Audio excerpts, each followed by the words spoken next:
As a responsible person with growing concerns for your privacy and personal liberty, you want to know where we're headed and what you can do about it. We ask the experts what you need to do to take prudent and responsible action to safeguard your family's wealth and well-being, and what basic first steps will help you to be aware and prepared. ReluctantPreppers.com. Welcome back, Reluctant Preppers. Tonight we have a very special first-time guest, Galen Lehman, CEO of Lehman's. Much more than just Lehman's Hardware. Lehman's has been around. They've been pioneers. They were here over 60 years ago and have been supplying off-grid, electric-free supplies, equipment, and coaching to people who want to live a self-sustaining, self-contained lifestyle. They've been around since the beginning. They operate out of Kidron, Ohio, where their home base is. They have a huge retail store there. They are a large catalog operation, internet presence. They have all kinds of coaching, training, and seminars in their shop and on the phone. Galen, welcome to Reluctant Preppers. I'm happy to be here. And we understand the Lehman's was founded by your father, and he still works there in the store and helping meet the needs of your customers. We talked to your sister, Glenda, in our last interview, who's the VP of Marketing there and Communications for Lehman's, and she gave us an overview of the mission and principles and the services that you provide, but she promised that we could have experts back on to talk about some real key topics: heat, water, light, and food. And we have you back here to talk to us today about how to keep your family warm when the furnace is out. It's a vital topic of survival and of preservation of not only life and health and comfort for our family, but also preservation of the home, preventing bursting of the pipes and all kinds of damage, that sort of thing. So if you could start us off by explaining to us what are the options that are available for keeping your house warm if your furnace has failed, or if the systems that you rely on to keep your furnace running are no longer available. One thing to keep in mind with Lehman's is that we started out serving the Amish, and so we tend to look at what our situation is and then make a decision based on that, and all of that process for us is colored by our experience with the Amish.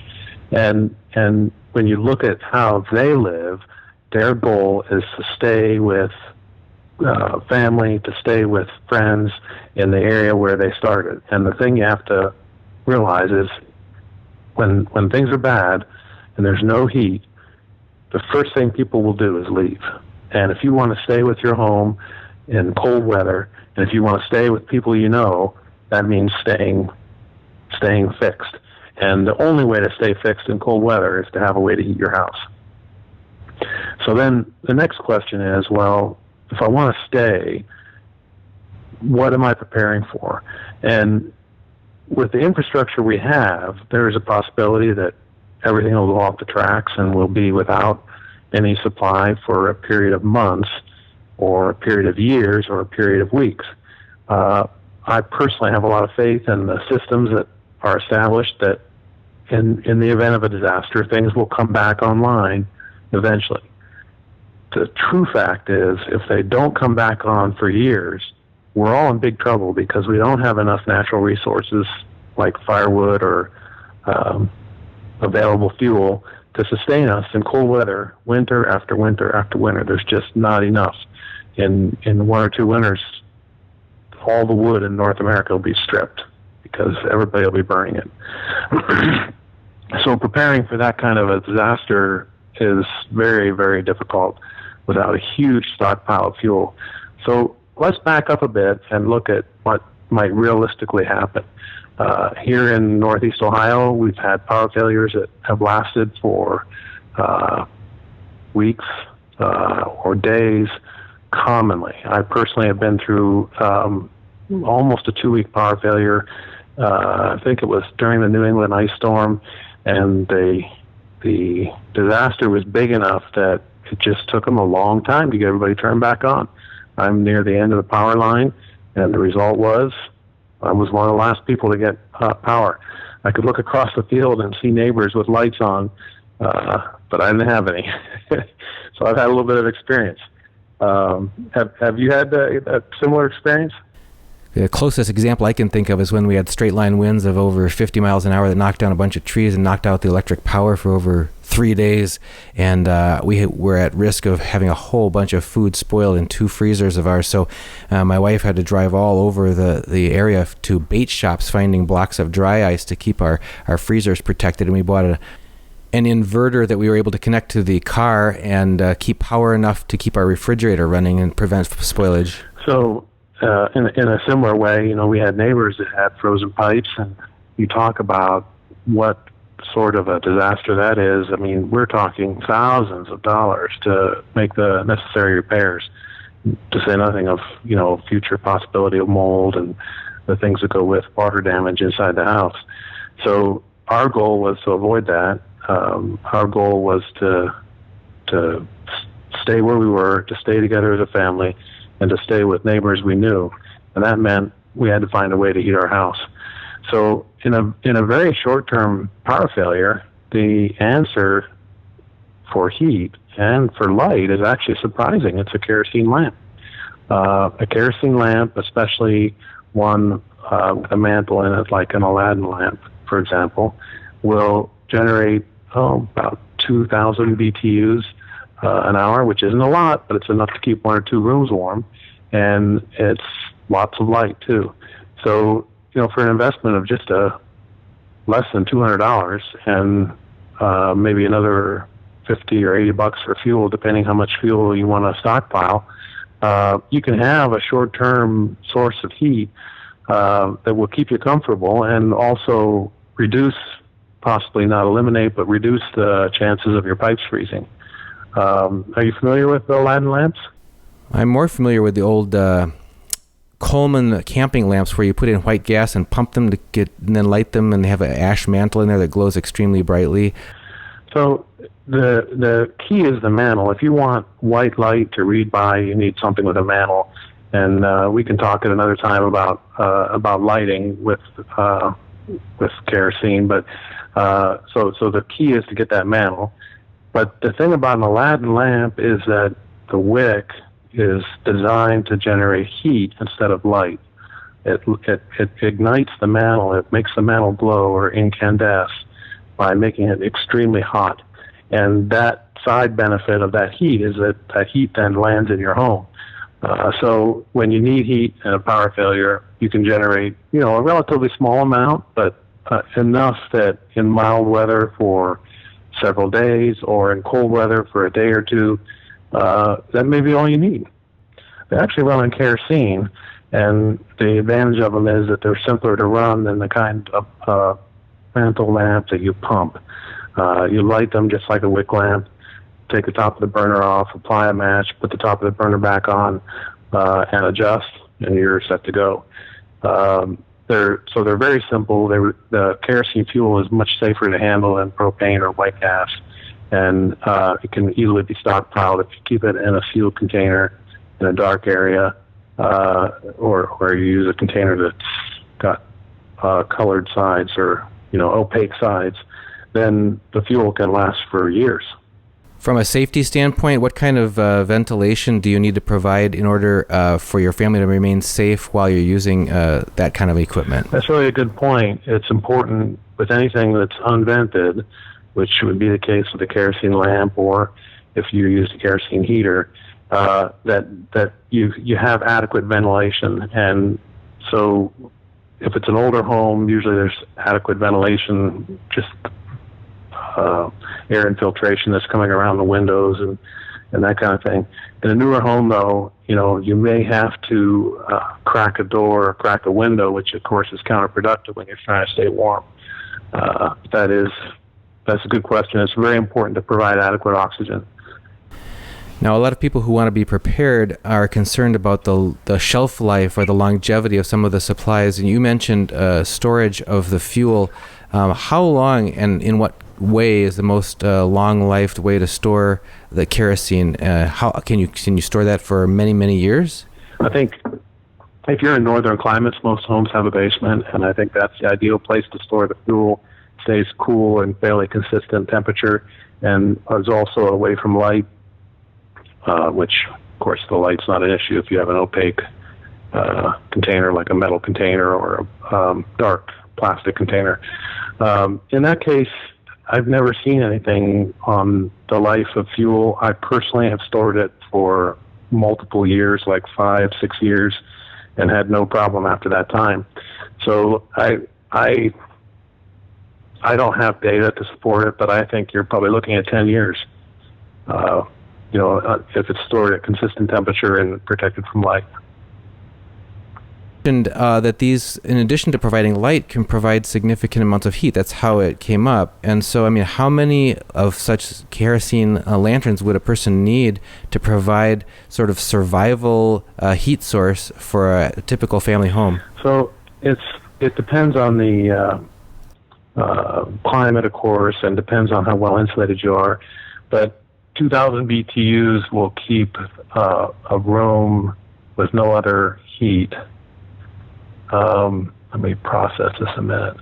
It's also going to depend on how many walls exposed to the outside. I would think for a typical home, you'd need to have 4 or 5 of them. It's going to depend a lot on the weather. You're talking in northern climates. You're talking about temperatures between freezing and 32 degrees above zero and 32 degrees below zero. That's a pretty wide range. So beyond kind of this survival minimalist amount of heat that you could get out of kerosene lanterns, if people really want to seriously provide comfort heating for an entire home, and they want that to be supplied by a technique or a technology that is not going to be as susceptible to interruption, what else should they consider for main heating? Yeah. After that, I think the best option is a wood stove. So there are non-electric gas heaters and there are non-electric kerosene heaters. If you have natural gas, then let's just talk about those two options, and then we'll go to wood, since that's the most expensive choice. If you have access to natural gas, since the utility lines are buried, it usually means that you will have natural gas through a disaster that's not, impossible in scope. I mean, like a nuclear blast or something like that, then we're in trouble with natural gas and a lot of other things. But in most cases, since the natural gas lines are buried, unless the refinery is damaged, there's going to be a supply of natural gas. And natural gas heaters don't require electricity in many cases. The key to look for there is one that has a standing pilot light. Some are available with battery ignition, and you're relying on the battery, and that's not ideal. So gas heaters with a standing pilot light use technology that is often called thermopile technology. The heat of the pilot light generates a very small amount of electricity, just enough to activate the thermostat. So now you've got thermostat control, which is an incredible luxury in a extended power failure, and you've got heat, often enough heat to keep your house comfortable, the whole house comfortable. The outer bedrooms, since there's no ductwork, the outer bedrooms or outer rooms may be a little cooler, but it's livable, and there's usually enough heat there to keep the house from freezing. Now, when you were talking about ventilation earlier in the case of kerosene lamps, now we've upped the scale to a much larger amount of heat. Aren't we talking about a lot more ventilation needed for safety on this scale? That's an excellent question. And if you're interested in serious emergency preparation, I would not buy an unvented gas heater because the amount of oxygen required for something that big, now we're talking, instead of 2,000 BTUs, we're talking about, ideally you'd want to go 30, 40, or 50,000 BTUs. I think to go less than that would almost. If you're going to go for the expense of a gas heater, I think to go less than 20,000 BTUs would be a mistake. I think you want to go to the next step where you can really seriously heat your whole house. And when you're consuming that much, the amount of oxygen required for that much flame, you're going to run into problems with inadequate air supply. So you definitely want to go vented, and there are two styles of vented heaters. One is called B-vent, which still requires inside air, and the other one is called direct vent. With direct vent, it's like a double pipe, and the outer part of the pipe goes to the outside. The outer part of the pipe draws in fresh air, and then it's burned inside the unit, and then it exits through the inner part of the pipe. The two pieces of ductwork are kept completely separate and all concealed inside one piece of pipe. So the advantage there is that now the unit is the area where the flame occurs is hermetically sealed from the house. It's using only outside air, and the heat lands inside the house where you want it, and then the dangerous fumes are vented to the outside. And you'll want to ask when you're shopping. You'll want to ask for thermopile or non-electric ignition or standing pilot light. If it has any one of those three things, it's all the same. It means doesn't require electricity, doesn't require a battery, and it can be run on a thermostat with no outside source of electric. So that sounds like a pretty good option for people who want to have something that doesn't take electricity, but what's the downside? Well, the downside is that you're relying on utilities. And for people that don't have natural gas, now they're talking about propane, and of course propane has to be delivered. It has to be stockpiled on your site.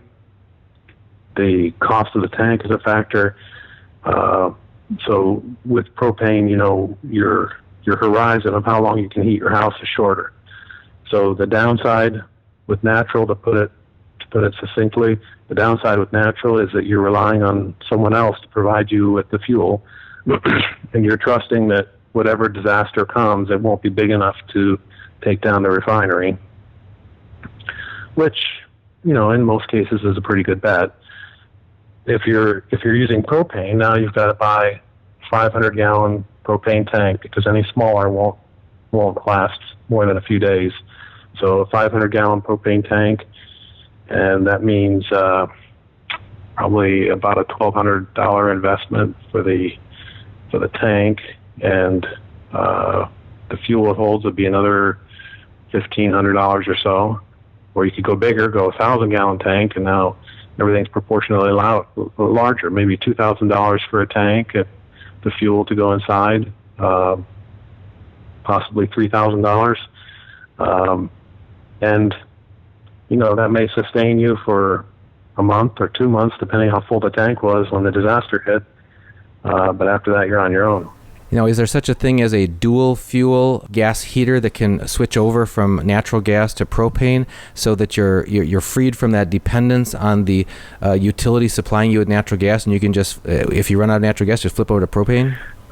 You can often convert them, but I wouldn't describe it as a preferential change. It's like you need to understand the technology, or like if you read the owner's manual, it will tell you it can only be changed by a certified gas technician. I'm not certified, and I can do it, but it's not, you have to know what you're doing.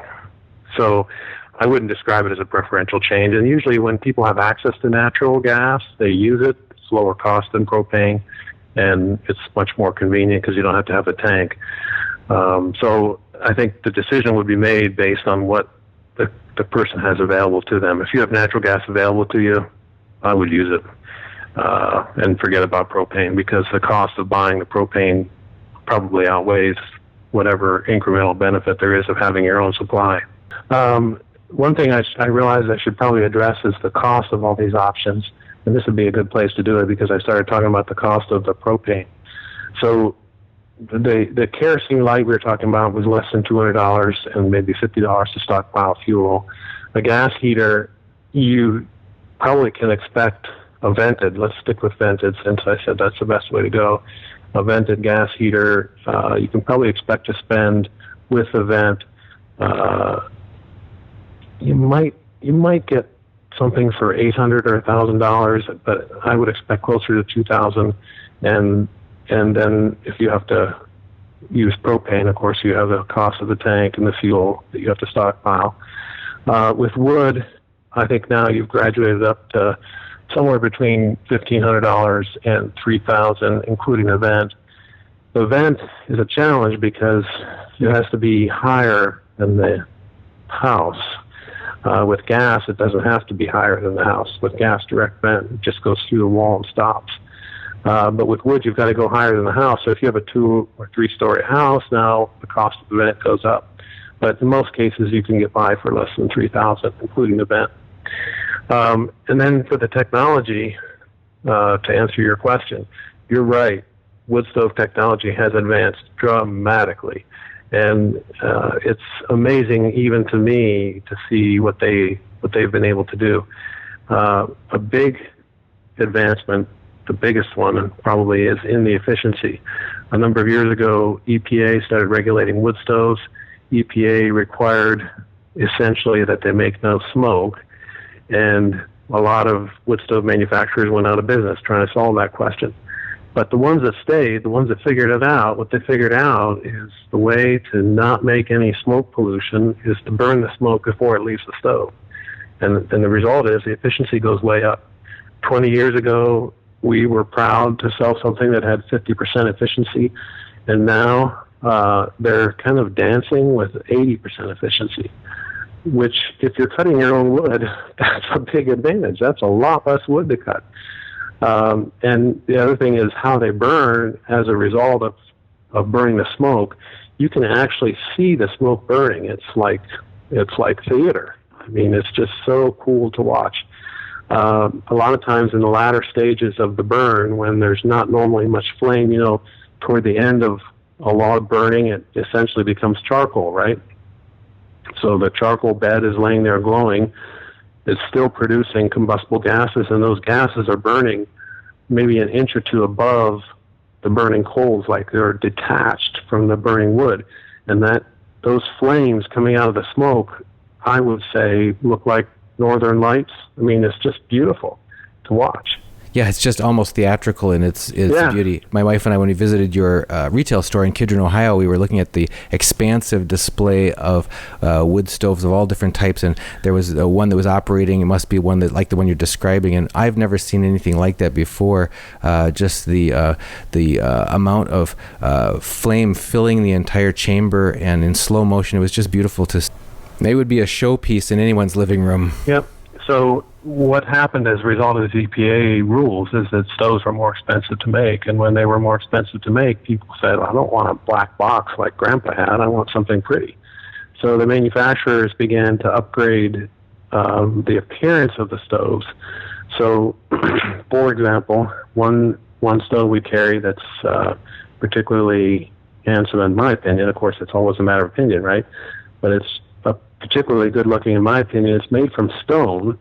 So the stone is buffed and takes on a marble-like appearance. The type of stone they use is called soapstone. Soapstone absorbs heat. When the heat first hits it, it absorbs a great deal of heat. And then later, when that heat can't be kept in the stone permanently, later when the fire is dying down, the heat is released. So the result is a normal wood fire produces most of the heat in the first 3 to 4 hours. At that point, the stone is absorbing a lot of that excess heat. It's more heat than you want in many cases. The last 3 or 4 hours of the fire, when the fire is dying down, when the house is starting to cool, that stone is releasing the heat. So the result is that the heat output with a soapstone stove is much more even. And these stoves, they're called hearthstone. Hearthstone stoves provide more even heat for a longer period of time. I've had them going already when 12 hours after I lit it, the fire was practically out. It had a few small embers, but maybe enough to rekindle it, but it wasn't making any heat. But the surface of the stove was still over 300 degrees. Well, that's really a long-lived heat source. So that's 12 hours of usable heat. Yeah, and a lot of people don't like the thought of having to get up and stoke the fire several times during the night, or they're afraid it'll go out while they're away for their normal day at work, away from the home. So anything that can be long-lasting like that is going to really set people at ease as far as ease of ownership. Yeah, I think in most cases, I mean, even on the short end, you're probably looking at a 6 or 7 hour burn. I think in most cases, whether or not you get a good night's sleep is not the factor. The stove will still be going in the morning. The real question is the way people work these days. If you're in your normal part of life, there's not a disaster on. You want to get up in the morning and go to work. You have an hour commute. you're often gone from the house 10 or 12 hours, and having a stove that can still be glowing when you come home, there may not be a huge amount of heat there anymore, but all you got to do is throw wood in it, and it goes again. You don't have to strike a match. That's a huge advantage. So talking about that long burn time, the other thing about that long burn time is that you either have to buy your fuel or you have to cut it yourself. And when you have that high efficiency with that long burn time, you're talking about a much smaller amount of wood. Here in Ohio, a typical stockpile is like 6 to 10 truckloads of wood, pickup truckloads of wood. And that sort of stockpile may sound like a lot, but it stacks tightly. It can be stacked outside, where it's not protected from the weather, so it's easy to store. You don't have to worry about, for a period of a year or two, you don't have to worry about any kind of natural disaster taking it. After a year or two, then you got to worry about bugs and rot. But you can store it for a year or two with no special provision, and that's enough wood to sustain you all winter long without restocking.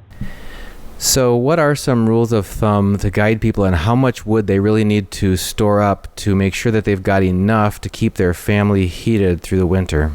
It's complicated because the amount of heat that you need in the home is dependent on the size of the home and the weather where you are. I can answer based on Northeast Ohio, which is, it helps people often to know what growing zone you're in. We're like between 4 and 5 for our USDA gardening zone, and at that place, the amount of wood I mentioned, 6 to 10 pickup loads, is usually enough for a whole winter. If you're in Minnesota, where the growing zone is a lower number, then you'd want to go extra wood. The fact is, if wood burning is practical in your area, there's a supply of firewood, it's cold enough to justify the investment. If those things are true in your area, the fact is your neighbors probably know how much wood to burn. So it's not hard to find out. The dealer where you buy the stove may be able to tell you. For people who want to make sure that they have enough wood on hand and they're storing it correctly, is the concern that you mentioned about it only lasting a few years outside if it was exposed to the weather? I mean, if you cover your wood or keep it in a shed, doesn't it just get better the longer you store it? I mean, isn't drying it out and seasoning it just continue to age and get better as it goes? Yeah. When I talked about rot, I was thinking of outdoor storage with no protection whatsoever. The one drawback on that type of storage is that sometimes your wood pile will freeze together, and you can always knock it apart, but it makes bringing the wood in a lot harder.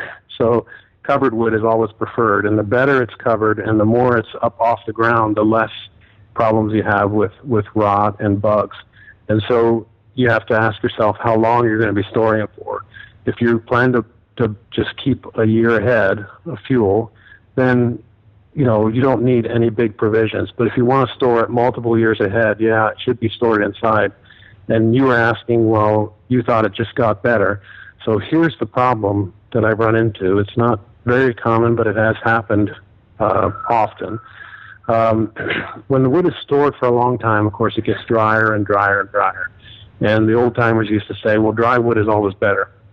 The thing is, the newer stoves that are more efficient, they're more particular about the type of fuel that they have in it. And when you load them with super dry wood, they're a little harder to control because they tend to want to kind of race ahead. So in other words, when you load them with super dry wood, you may end up with too much heat. And then when you try to slow them down, they tend to kind of cross over to a place where they're hard to regulate. So what they do, I kind of know the technology behind it, but it's probably too hard to explain for radio. What they do is they will race ahead, and then they'll slow down, and then they'll race ahead, and then they'll slow down. And when they race ahead, the smoke combusts at one time, and unburned smoke is pushed into the room because of the expanding pressure inside the stove. So when that happens, of course, your room fills up with smoke, You don't want that, right? Oh, I think we've all experienced that. Yeah. So the thing to do in that case is to try to mix green wood in with dry wood to kind of temper it a bit. And usually that's a solution. But if you load a stove, get a rip-roaring fire, you load it with all dry wood, there is risk that that'll happen. And there's no huge dangerous health concern unless there's sleeping occupants in the room. But it does make, it's unpleasant for sure. For people who live in an existing home and want to retrofit and add a wood stove where there isn't one, if they're in an older home, they may have a masonry existing brick chimney. But if they live in a new suburban home, there may be no proper chimney. If you look over, a lot of these high efficiency furnaces got plastic pipes for, a combustion air input, plastic pipe for exhaust out. So what does somebody need to do to provide a proper chimney for adding a wood stove to an existing modern home? So there's metal chimney that just screws together in sections for far less cost than brick or stone. And in a newer home without a chimney, or in an older home with any home without a chimney, that metal chimney is your best option because of the cost. The fact is, it also works better than a masonry chimney. Smoke naturally travels in a spiral. When it exits, it wants to flow like a corkscrew up the chimney, and these metal flues are round, and so they encourage that. The other thing is that the best metal flues are insulated. So when you go look for metal chimney, it's often referred to in the industry as Class A chimney, which is the classification put on it by the government to indicate that it's safe for a wood stove. So if you look for a Class A metal chimney, the best thing you want to do is look for insulated chimney, not air insulated, but chimney that actually has insulation in it. That chimney stays warmer on the inside and cooler on the outside, and that means it's safer, and also being warm on the inside, it provides stronger suction to lift the gases out of the house.